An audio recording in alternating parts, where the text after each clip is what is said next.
I went from more than 16 out of 20 to less than 8, like less than 9 out of 20. And even in mathematics and physics, I think I was at 6 or something like that. He told me, I doubt that I'm skeptical that you are capable of solving this problem. And I felt in my heart, okay, I'm gonna show it to you that I'm capable. In France, we've got the expression under the water. You're basically like diving and not able to emerge from the water. Sometimes you need to take the risk, even if it feels kind of scary. I invested like, maybe 1,600 euros. But today, without taxes, I'm at almost like 3,000 euros per month. So twice as much, In just 1 month? Yeah, in just 1 month. It's not gonna knock at your door and say, hey, I want to hire you. You need to show like your skills, your projects on LinkedIn, on Medium, on GitHub.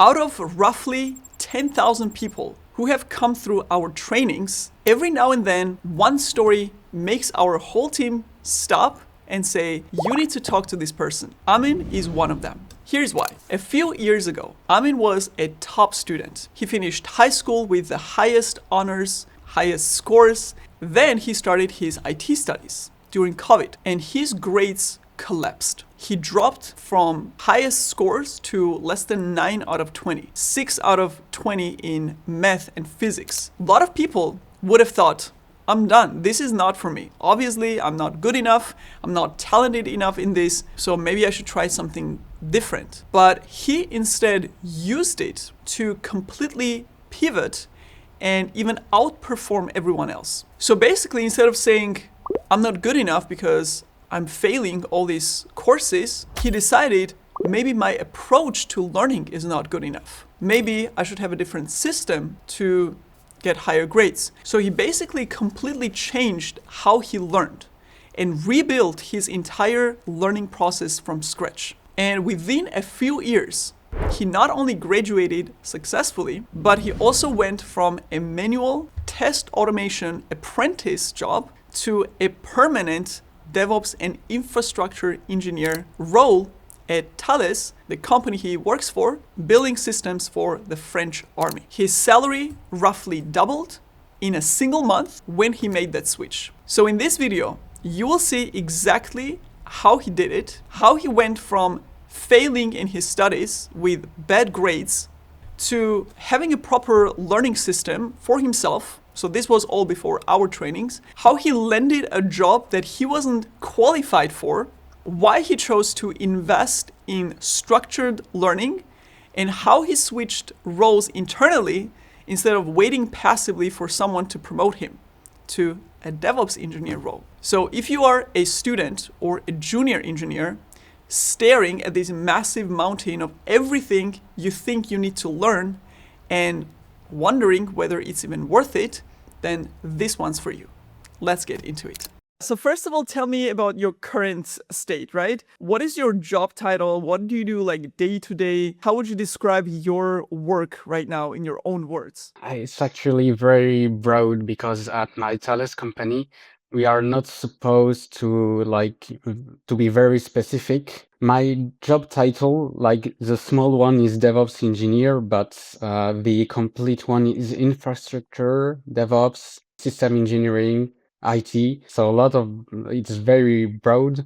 Actually, there are some kind of DevOps tasks, like automate the deployment of with Kubernetes, Handfile, and those type of stuff. But like set up a registry for container images, those kind of stuff. Like automate the complete workflow. There is no continuous integration, but continuous deployment. Like we've got a delivery from another part of the company, another project, and I got to implement it, to integrate it in our physical, like bare metal servers, And other tasks are like really focused on networking, like infrastructure. My project is called, which is for the French army. So it's really interesting. You can consider that in each vehicle there is like a small data center. So we've got like physical cards with motherboards. So it's really a complex architecture. Even me with like a few months in it, I don't understand like everything yet. We've got to implement like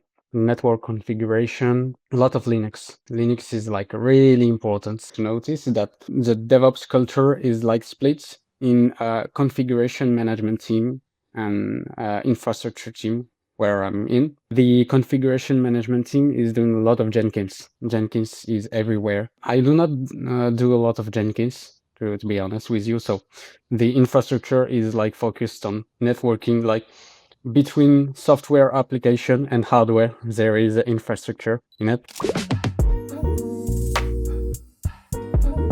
So now take me back to when you got into tech and IT in general. Like how many years, because you studied cybersecurity, you studied the, I think it was networking. How did you even get into tech? What was your first like studies, but also the first work experience in the IT? Okay, I can go back to like the beginning. That was during COVID. I was at the end of high school, and I didn't want to have like there are some tracks, very scientific, and those other tracks where it's more focused on technical stuff with a little bit less of mathematics and physics. And one thing that was really hard is because I went to the this is like an online forum, where you can apply for schools, and I had to be among the top 10 in France just to be admitted in like to be higher. I don't know how to say that in the engineering school, and I passed at the at the first attempt, so I was like really glad. But to be honest, during the first few months of engineering school, we've got what we call integrated prepa. So it's a preparation in 2 years, but it's like really, really hard. You got to to not socialize a lot, like Anna said one day. And I had less than 9 out of 20. Yeah, I was like really, really bad. And because I had the highest honor for the back for the final exam of high school, I had the highest honor. I had more than 16 out of 20. And I went from more than 16 out of 20 to less than 8, like less than 9 out of 20. And even in mathematics and physics, I think I was at 6 or something like this. I think I just did not give up. I think I started to work hard to learn how to learn, like asking myself, did I learn correctly, like all the concepts? And after some times, it went like when it was kind of smooth. Now it was back then, the beginning of the third year in computer network security program. I had 20 out of 20 in mathematics. Yeah. So like it paid off. All the suffering, it paid off. So tell me about two things. Yeah. First of all, how did you go from having low grades and feeling really bad about it to like what did you change in your learning style? What did you change in your mindset to basically just be like, you know what, I can fix this and turn it around? Basically, because during high school, I only had to focus during the class, and that's it. That was sufficient. And I had to realize first that I've got to work. That's something simple, really simple to say, but I've got to work. I've got to be organized. I've got to to. I think the main point is to learn how to learn. So when I'm reading the PDF that the teachers were sending, or the notes that I was taking, I learn one thing, that when I'm reading something, if there is one word that I do not understand, like I cannot put a definition on that word, I cannot explain it very clearly, I've got to stop and to search for it.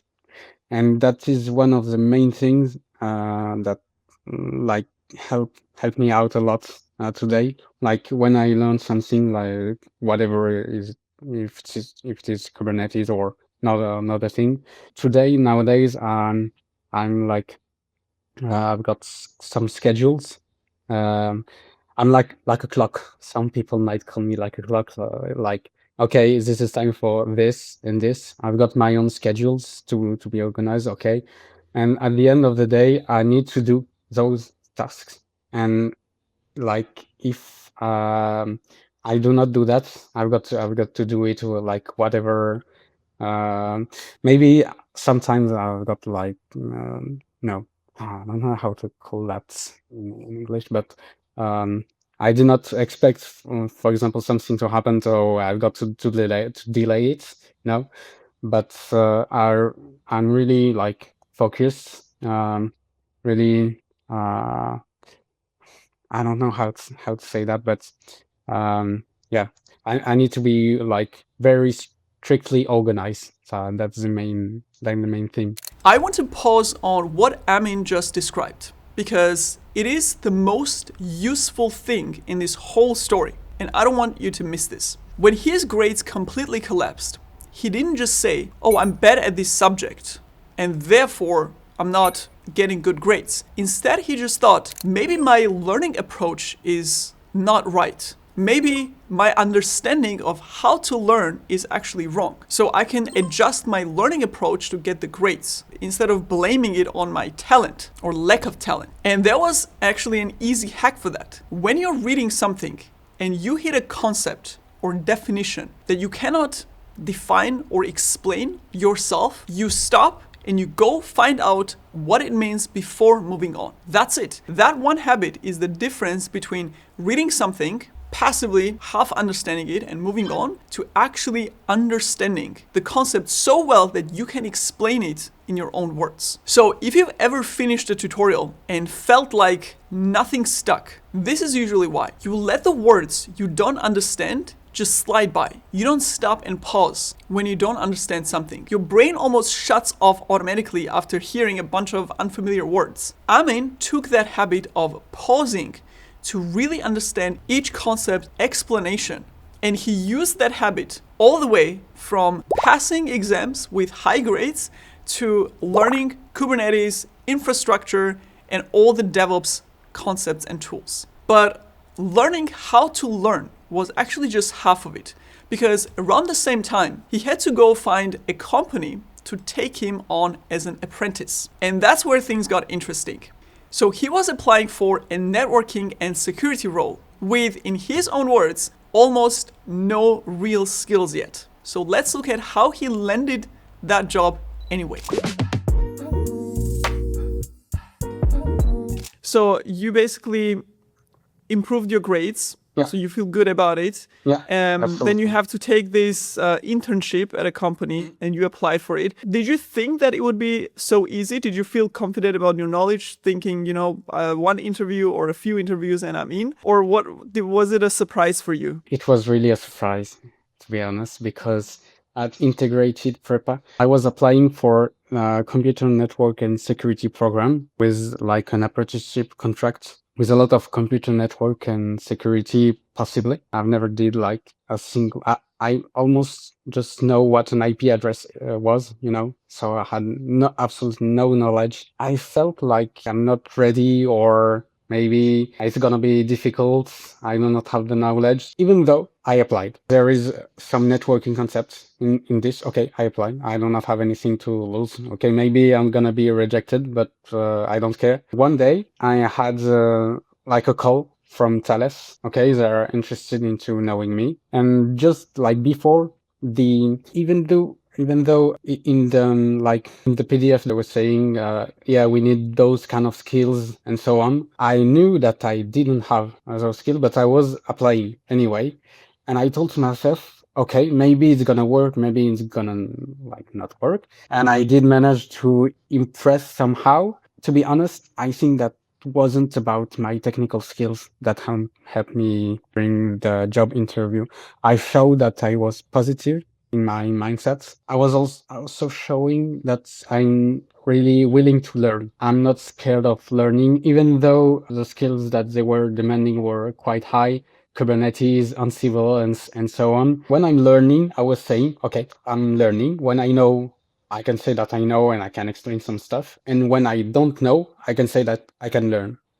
I think that was more about my mindset more than, my technical skills. How do you think you were able to show it to them though in the interview? Like, Oh, did they okay. ask you specific questions that you used to show them, you know what, I don't know this stuff, but I Yeah. am so motivated to learn. I have done this in my studies. Like, how did you convince Yeah. them to see that? For example, they were asking about like Bash scripting, and I said literally, yeah, I worked Linux commands, basic Linux commands. So for stuff like it was a plus, not something really mandatory. That was Kubernetes and Ansible. And I said literally, I don't know, but I can learn, because there was two people in front of me during this job interview, and one of them told me, yeah, that was really what I was expecting you to say, because it's not mandatory. So we are not expecting you to know, like to be really good at this, but we were expecting you to know that you can learn. Okay, so you start your apprenticeship there. You start your work. How was the first experience for you? Did you get overwhelmed by your tasks? Did they throw you into cold water, or did you have a mentor? Like, do you remember the first few days or weeks? To put some kind of context, it was not a DevOps role. It was in what we call IVVQ. So my supervisor was doing almost only manual tests, and I was hired to automate those tests. So I was kind of an automation engineer. Yeah, I was kind of overwhelmed because I didn't know a lot, even though my supervisor was showing me like a networking switch. Okay, yeah, I'm discovering that right now. Was kind of scary, but I was kind of pretending that, okay, I know a bit of this, a bit of that, because I follow a lot about your adventures, even like in your second channel. I know that you were in the same situation as me, like you thought that everyone was like perfect. We were just like pretending. So I did not want to show like, yeah, I'm really bad at this and that, but I think that it was kind of normal because I was still a student somehow. Did you use the expression? In French, we've got the expression "under the water." Like we don't. I think you used the expression "in cold water." That's right. Yeah. Yeah, When okay. they You're basically like diving and not able to emerge from the water. But I'm like really kind of strong mentally because I did the integrated preparation during 2 years. I said to myself, okay, after those 2 years, I'm not supposed to be afraid of anything. So it seems like the pressure, like a mental pressure of this university that you went to, where you had to you had this, I don't know how your curriculum looked like, but it seems like you had to learn a lot, and it was like very challenging and difficult, and you had to make the grades. Like that made you mentally more resilient and strong. Exactly. So that it actually kind of helped you build almost like a life skill, right? For like seeing absolutely. challenges in life, and like I've dealt with worse. It cannot be worse, That's the correct expression. It cannot be worse. And most of the time, I had to ask other people, like a developer, in front end, because I had to automate tasks. Have you ever heard of Cypress, like for front end automated testing? Like just that was one guy that I was like chatting with him a lot, and another guy. He was what I call the real engineer. He was good in almost everywhere. I didn't feel like he wasn't bad in anything. So I was really impressed, to be honest. He was good in cloud, Azure Cloud, Terraform, Ansible, Docker, Kubernetes. He was managing, like, if he's not here, the whole project is like done, over. He was really impressive. So a typical DevOps engineer, basically. Yeah, typical DevOps engineer. One guy that knows of almost everything. Knows everything. Yeah. And I've heard about DevOps that it was really trendy. I've heard that about like colleagues or mates at school. And also my uncle, he is an engineer, so he told me about DevOps. So I was really interested.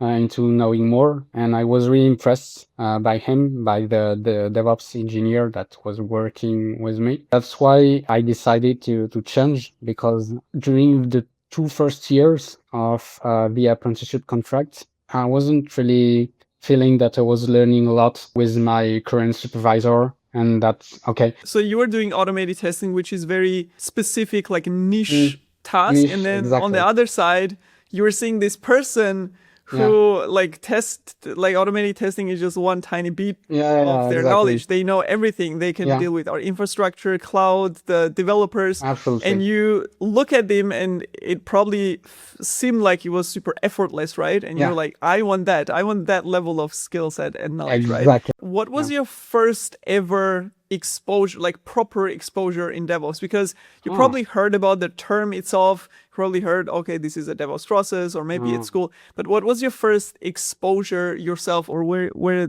the seed was planted, where you felt like, okay, this is something interesting that I want to kind of look into? Basically, I was speaking with this guy of my company a lot, and he told me about your channel. Personally, when I'm learning something, I want to learn from someone who knows what they are saying. So I cannot learn false things, and then it's gonna be a shame on me, because I spent a lot of time knowing absolutely like bull whatever. That's also interesting. So you didn't want to waste time basically learning from a source that was not credible, or you didn't know Exactly. that it was correct, right? And because you had authority with this person, with this engineer at your Yeah. work, since he recommended our video, you were like, okay, Yeah. then it's validated, so to say. Yeah, okay. I trusted him fully. Like, okay, if he's saying that, okay, I'm gonna trust him at 100%. So, like, I watched some of your videos that was about Docker, because I did want to start from the beginning, like not going directly to Kubernetes. And I think that at some point I've heard about your IT fundamental course. That was kind of the entry point. I was kind of amazed by okay, in one single course, I can learn about the whole software development lifecycle, like each step, how it works. And I was like, it's really like a gold mine. So in just a short period of time, because I had already some basics with my engineering school, but in web development, in the software development lifecycle, I wanted to really understand. I was really happy at the end, to be honest, because I really felt like, okay, all those mysteries like web development, how do you manage like a project with the SDLC? How do you deploy your application? How do you package it? And even with automated tests. So I really felt like my skills were leveling up. So really, thank you a lot. You did have some programming courses at the university though, right? Yeah. So you were not like a complete beginner. So what do you think was the most important thing that was missing that you got from the IT course? Because at this point, you have like internship experience, so you're working at a proper company. You have gone through these challenging IT studies. So what was it that was missing for you, that IT course filled for you? I think that wasn't about programming in itself, like variables, loops, conditionals, functions. I already knew that.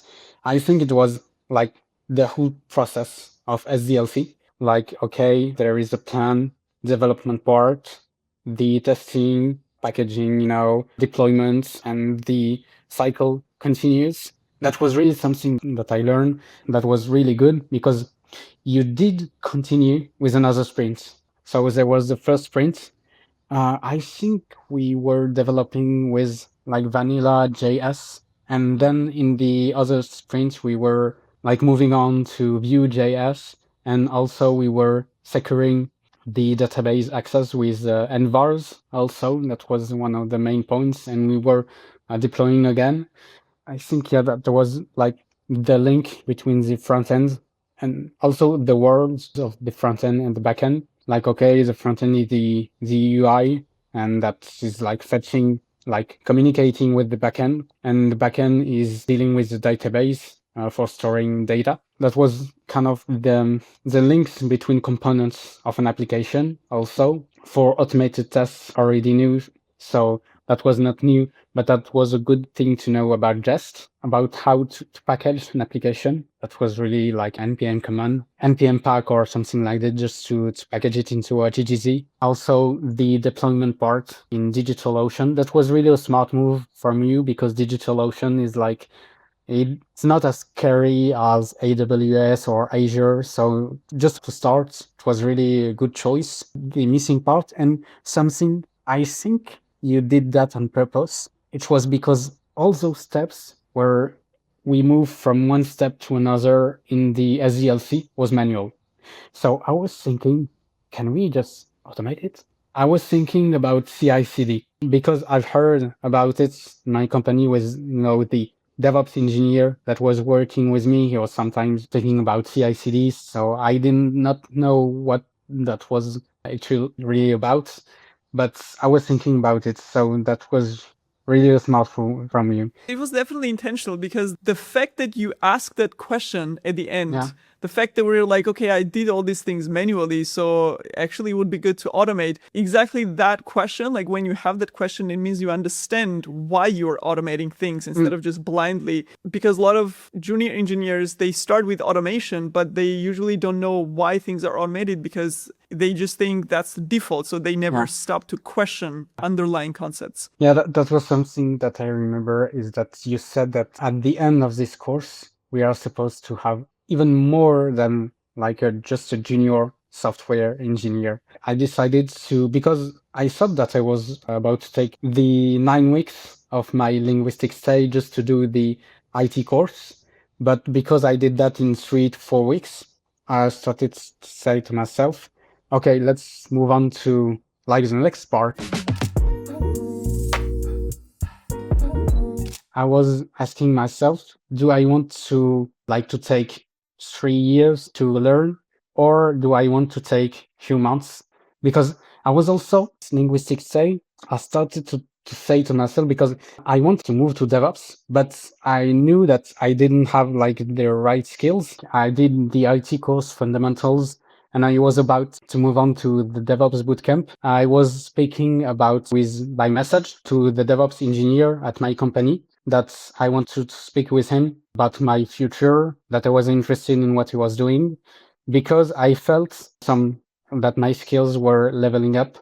And I said to myself, okay, now I can invest into this bootcamp, and then I'm gonna be able to move on to DevOps. What was happening, I started to speak with him, because he knew him that I was already in the project, that I had some basics. He trusted me, and I said to myself that I cannot do a mistake, so I need to be good. So that was an investment. I'm really following, I think, almost all of your videos. So that's kind of repetitive, but the thing that you are saying is, okay, do you want to structure learning paths, a relevant person who you can trust to teach you some skills in just a short period of time? And today, because I think the DevOps Bootcamp really helped me a lot, and it was more about the concepts more than the tools itself, because we do not really use always the same tools at the company, but I was able to transfer them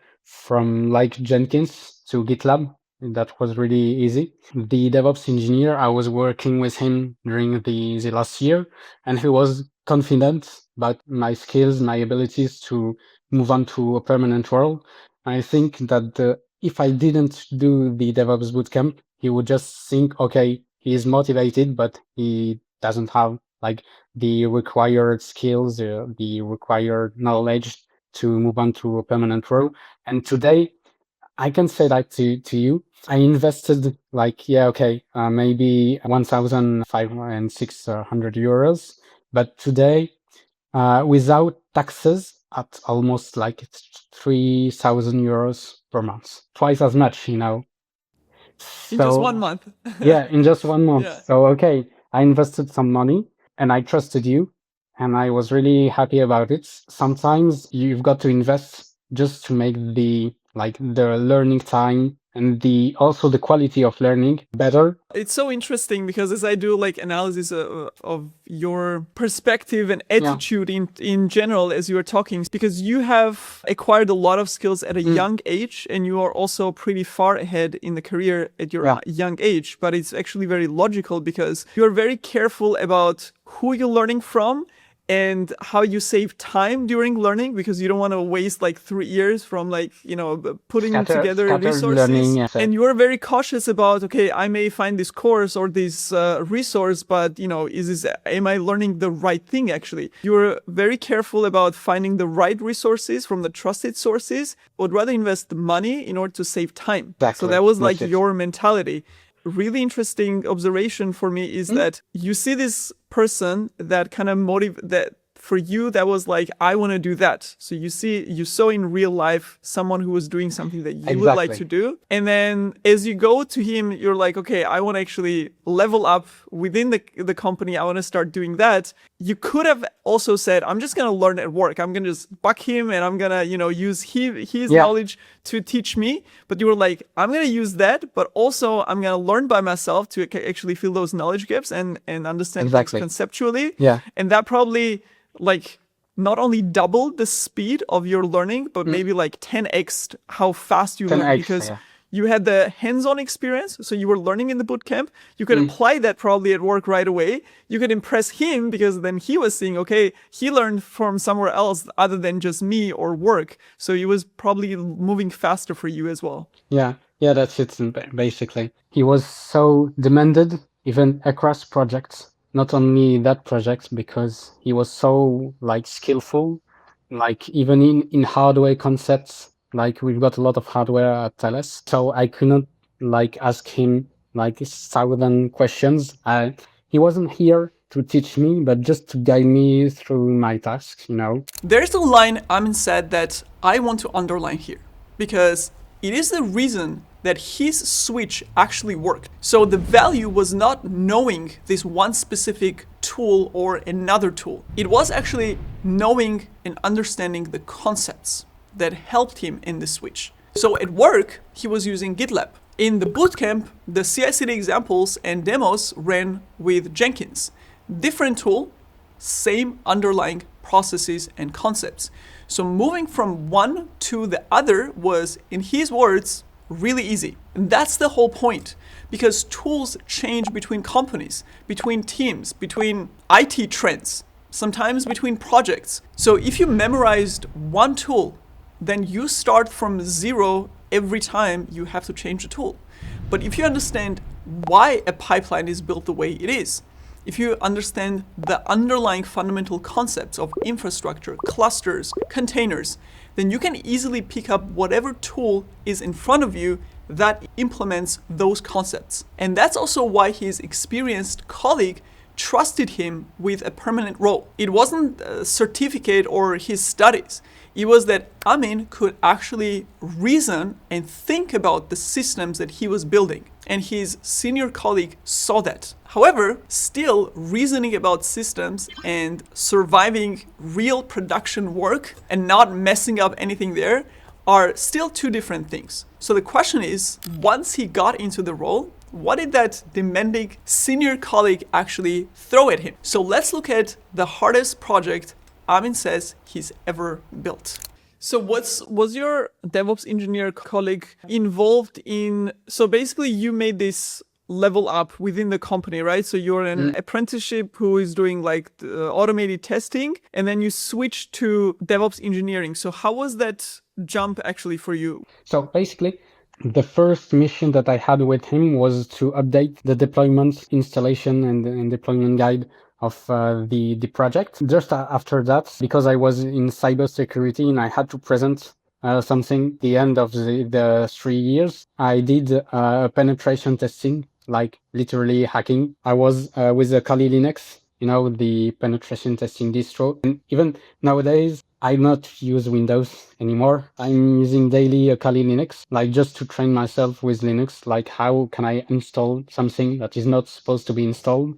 Like I really love that. He just put an Ethernet cable to the server. I didn't have any IP address. it was plugged to my computer with a Kali Linux, and then, okay, go on, good luck. The next part was we've got some levels of confidentiality in our project at Thales. We need to be careful, and in case we've got to move from Azure public cloud to a private cloud, we had to do a POC, proof of concept.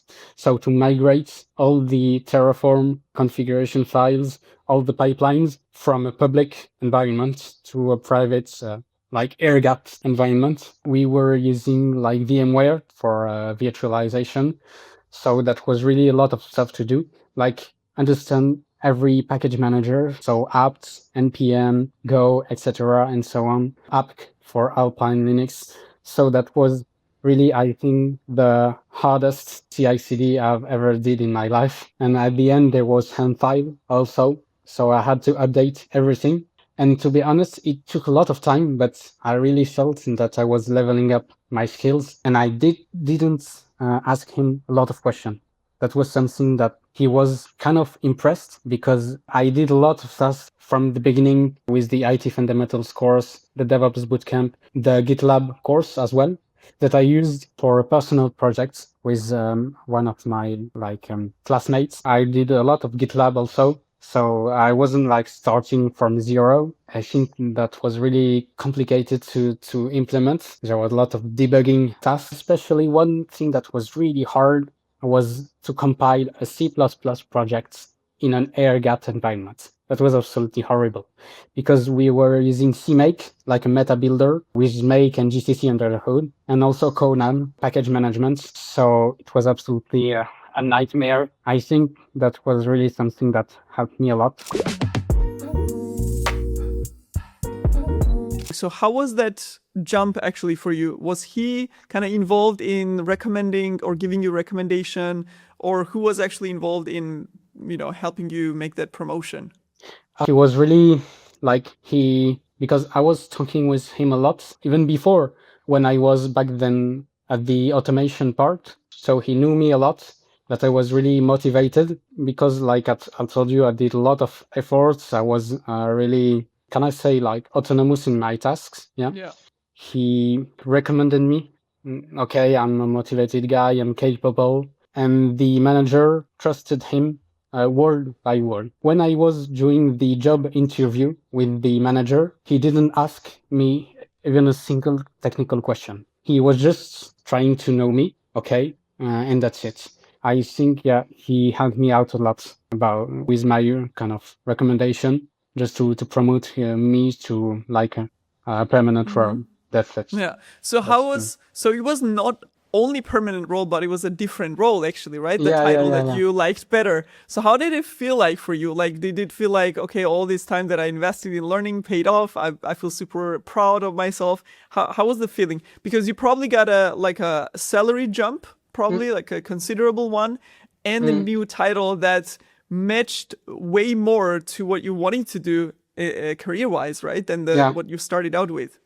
Yeah, to be honest, I was somehow kind of scared at the beginning, because the DevOps engineer that I was working with, he was really, confident. So I was somehow scared, but like I told you, I've seen worse in my life, so I can manage pressure. And at the end, I was like really happy, like, okay, it's the end of my, not only the apprenticeship journey, but also like in my entire life. Something that I realized is that I was learning since kindergarten, and during like 20 years, this is the end. So I was kind of like amazed about really all that I did. Okay, I decided to take the risk to change, and it was maybe the first time that I did that. I could say to myself, I need to wait for the right moment, like a lot of people are believing. But I said to myself, okay, it's right now. At the end, I don't want to wait like many years to go to the place that I want to be. I want to do that even during my studies. So I do not want to wait, and I had time also because it was really hard to manage, but I had time with the linguistics day, like I told you.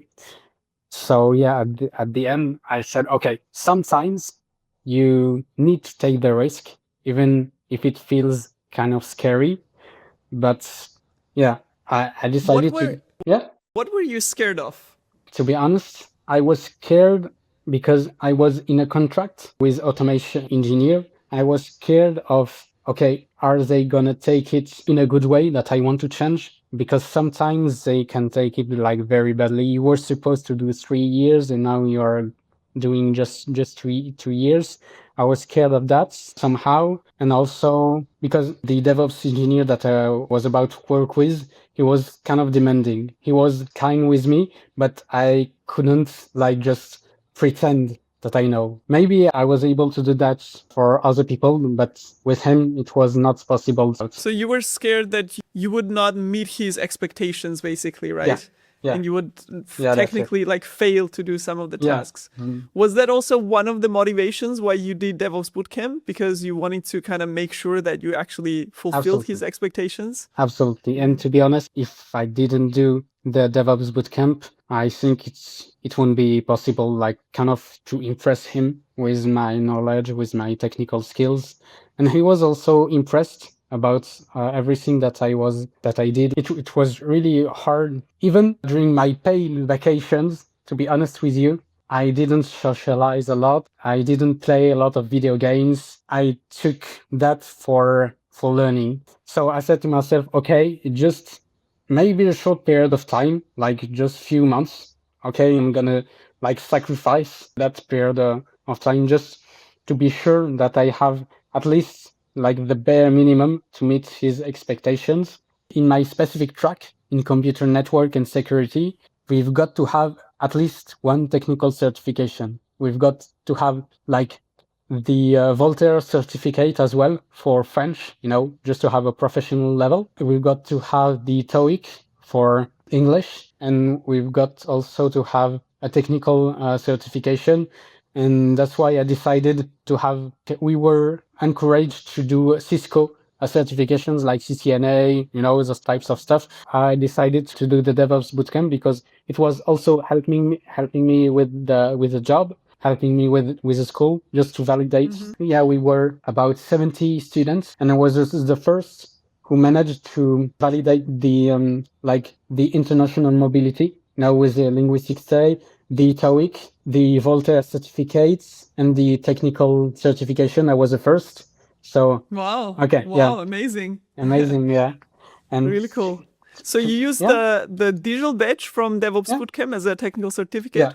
Yeah, I sent it to the kind of the supervisor of the track in computer network and security.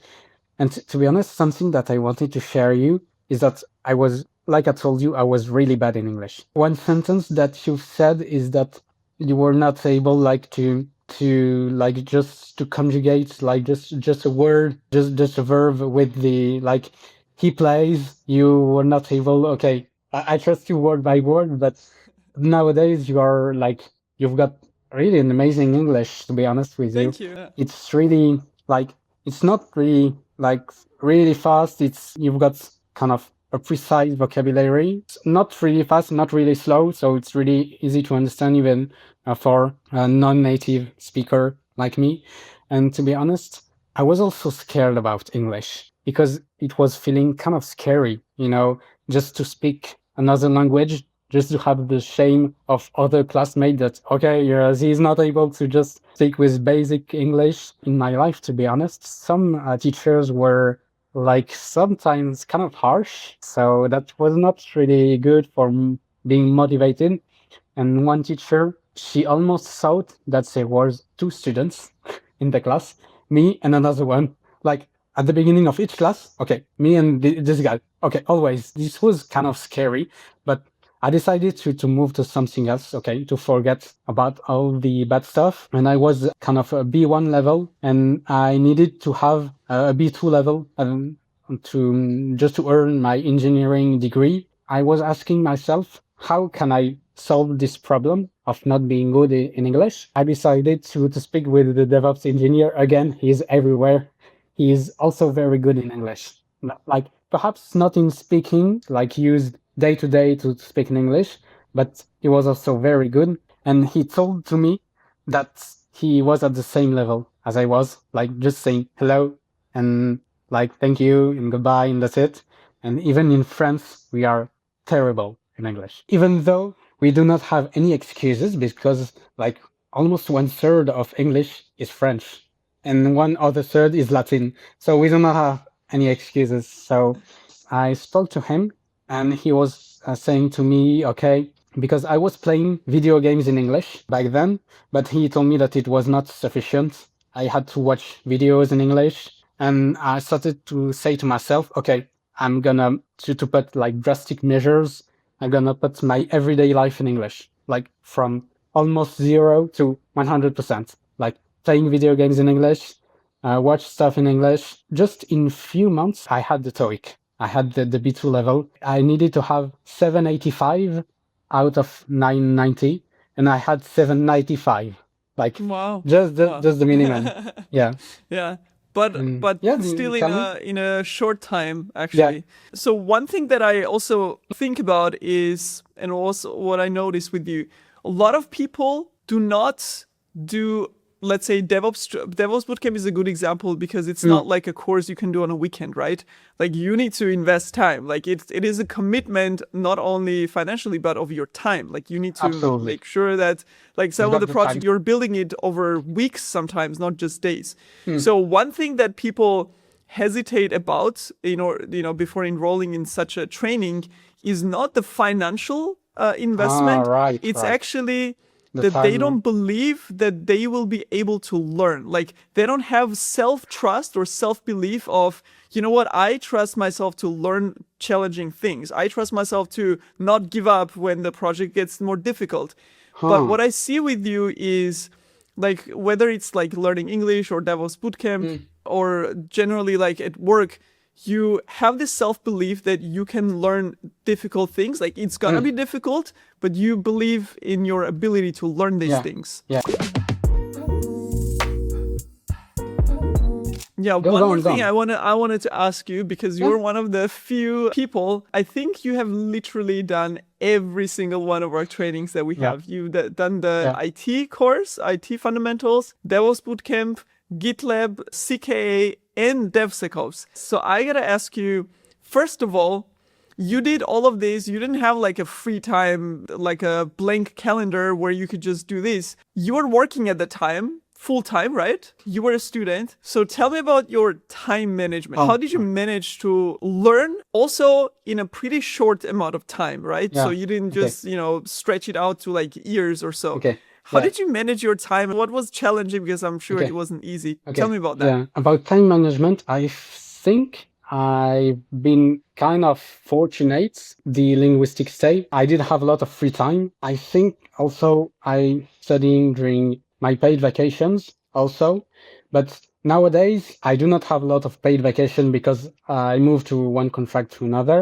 I'm currently studying a lot. I have a very strict kind of schedule. The morning I'm reading articles on TryHackMe, for cybersecurity. And maybe if there are some practical tasks that cannot do in the public transports, I'm gonna spend 30 more minutes at the end of the day, no matter what. And at the end, because I'm really far from my company, maybe 1 hour and a half in the public transport, so I've got a lot of time. So the morning is for cybersecurity, the afternoon for learning. Currently, I managed to do all of your courses and bootcamps, so I've decided to move to something else, like to learn about hardware and operating system concepts. So basically, about time management, I had kind of a strict schedule. And even on weekends, for example, I can like put just a schedule, okay, for during the morning from 10 a.m. to noon, I'm gonna learn, I'm gonna practice, or maybe during the afternoon from 2 p.m. to like 6 p.m. I've got to work, so I've got kind of a strict schedule. One thing also, because I'm still living with my parents, so we are kind of sharing, the kind of tasks that are taking a lot of time, like cooking, doing the laundry. I remember that you absolutely hate to cook. Personally, I like to cook, but when I've got the time, when I've got some tasks to do, it takes like a huge amount of time. I've got to have like a strict schedule. So I'm basically planning in advance. So, okay, I'm gonna spend some time, like just 20 minutes for cooking and like 20 more minutes for eating. Is like I told you before, I'm like a clock. Some people are kind of scared or yeah, okay, it is very bizarre, but I feel it kind of normal just to schedule my day. So I absolutely hate to waste any time. So yeah, about time management. That answers to your question, right? It does actually. I feel same way because I think that when I do not schedule things and when I don't have structure in my day, I get way less things done, including not just the productive things, but less of the enjoyable things, Like I actually enjoy time way less if I don't have structure because then, you just waste your time in meaningless stuff when you don't have like a intentional plan throughout the day. So it seems like you're also one of the people who says, you know what, I want to make the most out of every single day, whether it's productive or spending time with my family and doing something that I enjoy. It gives you that sense of fulfillment. Yeah, absolutely. Yeah. I know that you love to have kind of deep work sessions. I know. So to have like a specific time period, a time slot where, okay, you focus on work and nothing else. So that helps a lot. And maybe the other question that you've had is about dealing with challenging stuff. Because nowadays I've got strong kind of basics. To be honest, the first time that I learned Kubernetes, you actually made it simple, but I felt like, okay, there's a lot of things. So during like just 3 seconds, I started to doubt myself, like, okay, it's absolutely scary, but I reminded myself, okay, if I want to break into DevOps, if I want to have this role where you can do a lot of things, because one of the main advantages of DevOps is you are not supposed to do one single task every single day. So the tasks are really broad. That's something that I love.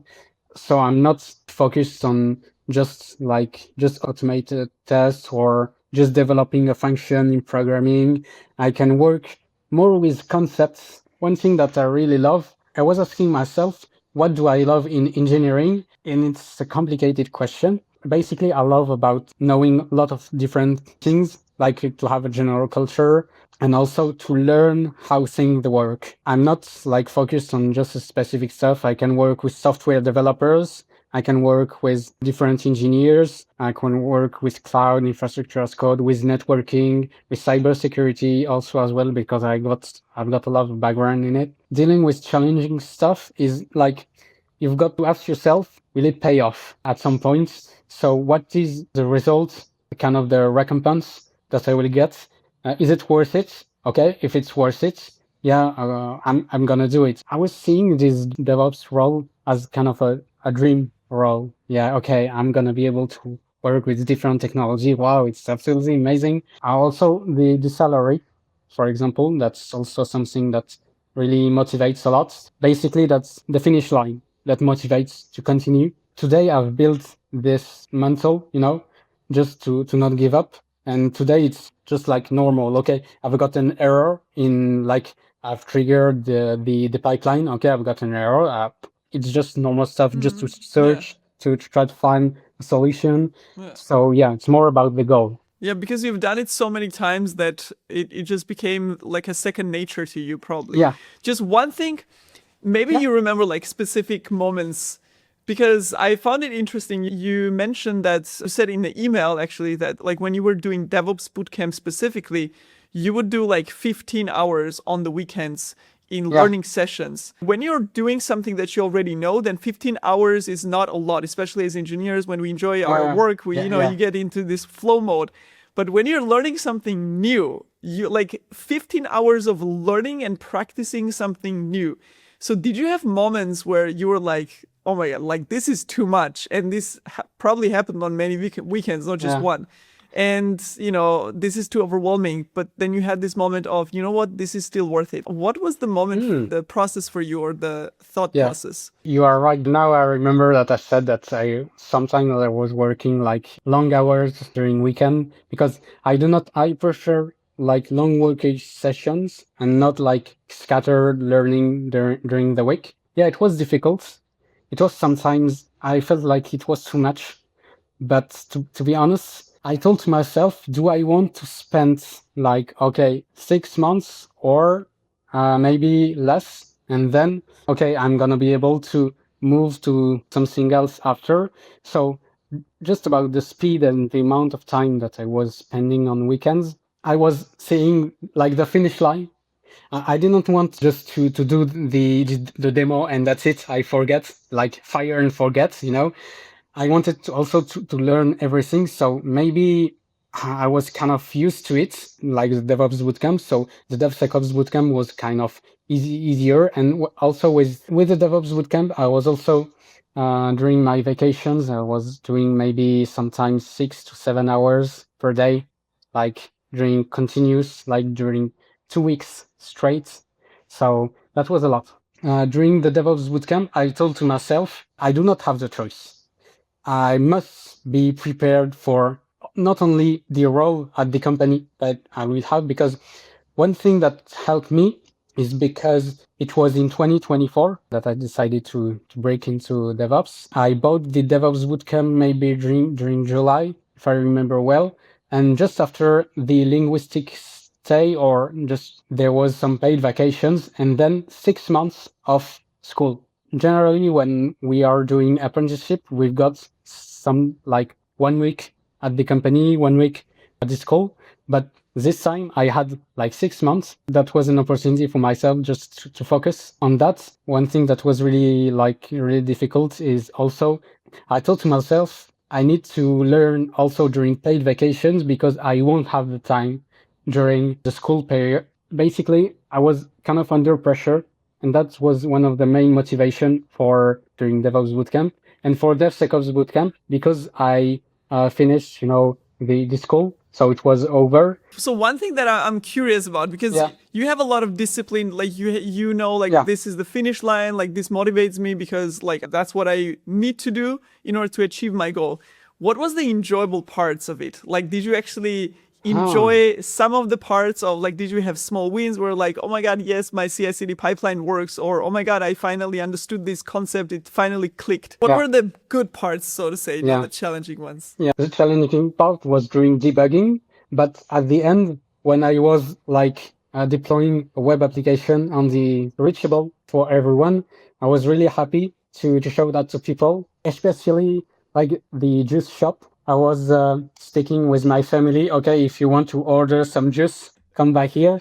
And they were asking me, how did you do that? They were kind of impressed also. I won't even say that it's a small win for me. Each win is somehow a big win, you know? So I really appreciate about understanding the concepts. Also, Argo CD, I've heard a lot about it. There was like a lot of different technologies that were really, trendy.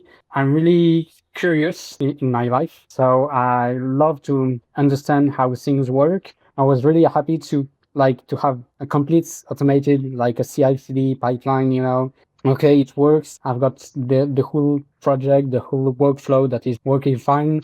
And at the end of the day, when it was sometimes like really late during the day, okay, I was really happy. I learned how things work, because sometimes asking AI, for example, there is something that I didn't understand, because sometimes there is a bug, and I want to understand not only the solution, but why does it work? And also, why a configuration, okay, there is no bug in it, why it works and why it doesn't. I'm really curious about understanding everything.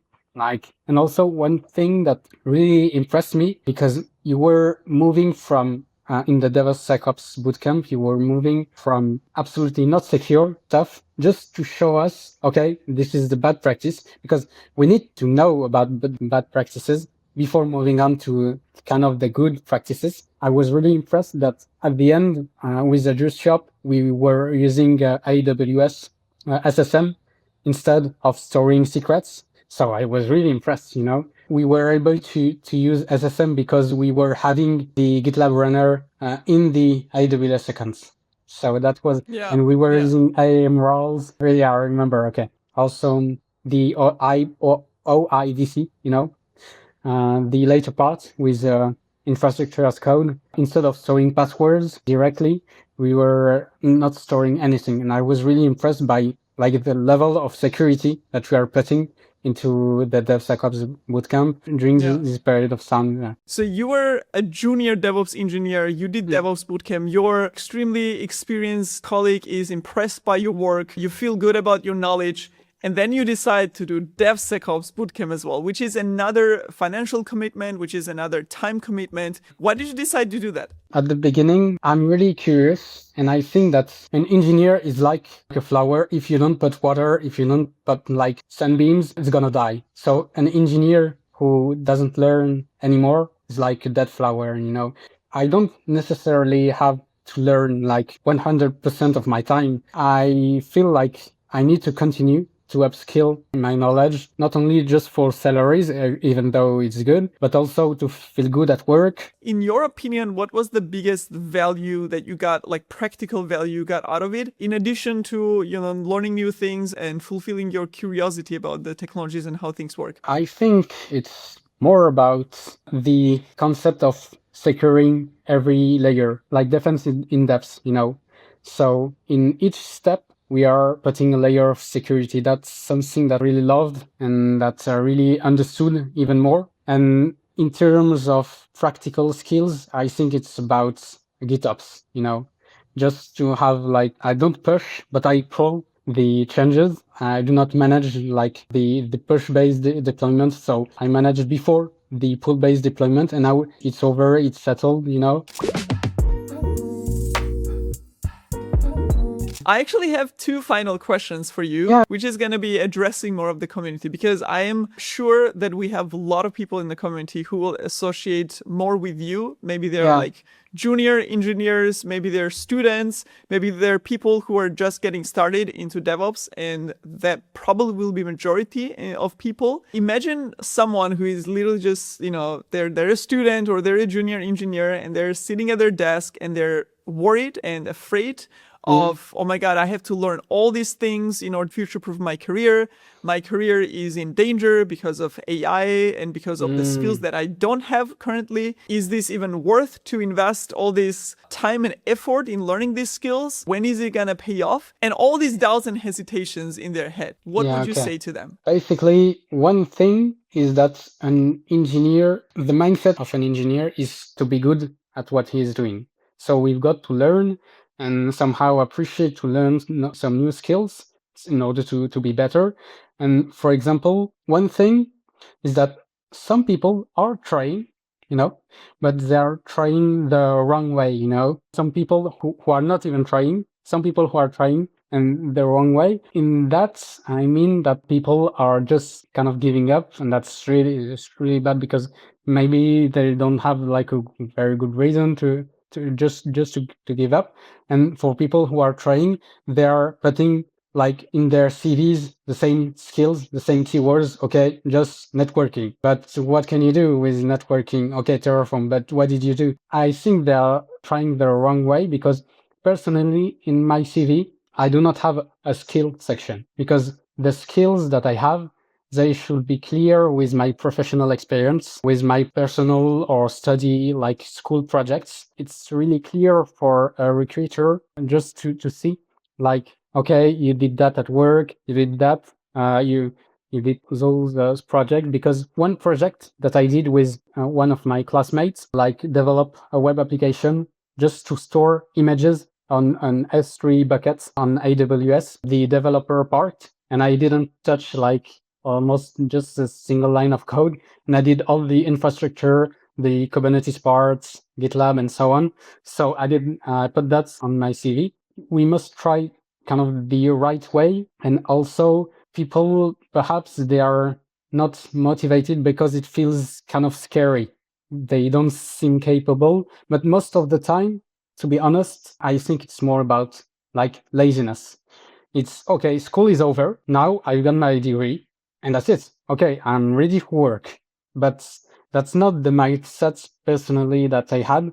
For me, I did the analogy with a flower.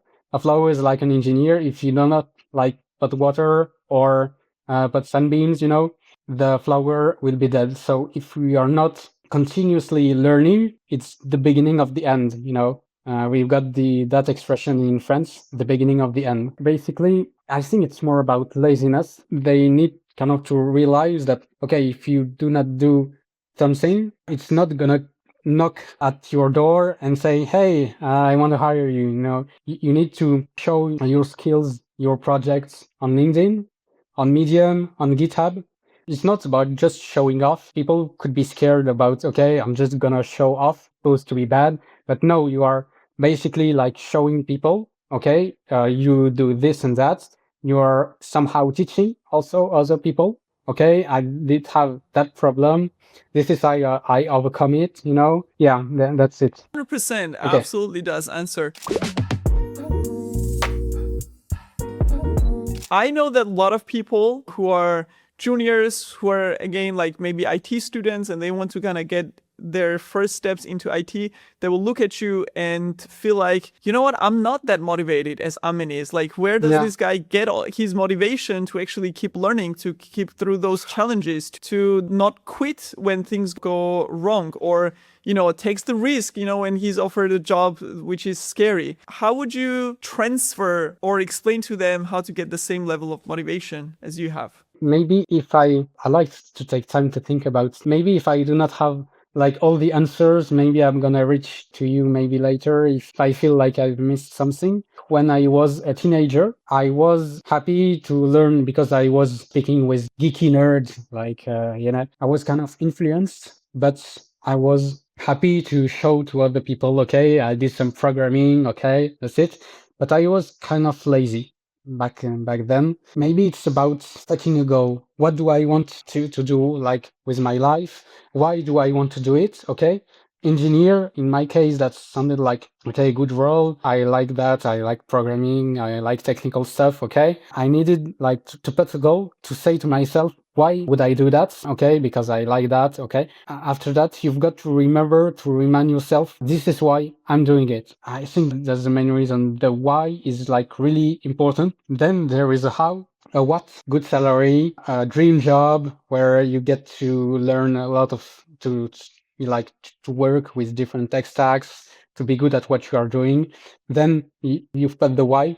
And then when you know exactly why you are doing it, you decided to think about the how. How can I go to this place? Yeah, I really wanted to be an engineer. Like few years later, now I am. So I'm happy about it. I decided to put the goal, not giving up, even though sometimes it was really hard, because one thing that I didn't tell you is that I was kind of a class representative. So I had apprenticeship, I had my personal life, I had like class representative, I had the boot camps, I had like multiple things, and people would, yeah, how did you manage to do that at once? It was sometimes really hard even to manage all of that, because like my Discord account was really often fulfilled with message, okay, this and that. Can you teach me this? Can you teach me this? Okay, there is a problem with that teacher. There is this problem. Okay, you basically, to come back to what I say, it's just look at what do you want, why, and how. I think that's it. Maybe there are other stuff. I'm gonna think about it. Perhaps I missed something. That's a good question that I don't always ask me those questions like very precisely, but you are right to do so. It is clear, because I think when you're driven or when your decisions are based on fear of, oh my God, what is the most safe way to make the next step? That is usually not motivating, because you are just trying to avoid something which is making you anxious. But when you put the goal on the other side instead of some fear or some anxious thing, and you say, okay, you found something that you wanted to do, and that intrinsically motivated you to do all this stuff. So even when things got too much and challenging with the school and work and learning and everything, you were like, okay, this is challenging and this is difficult, but I know why I'm doing it. So I'm just gonna persevere through today, through tomorrow. So even if I cannot do everything perfectly, and if I cannot give everything full attention, I'm still making progress towards the goal that I want to achieve so much. So that gives you like this inner fulfillment that your day was productive, that your life is going in the right direction, versus just trying to avoid something that you fear that's going to happen. So I love that perspective, actually. I think it's going to help a lot of people.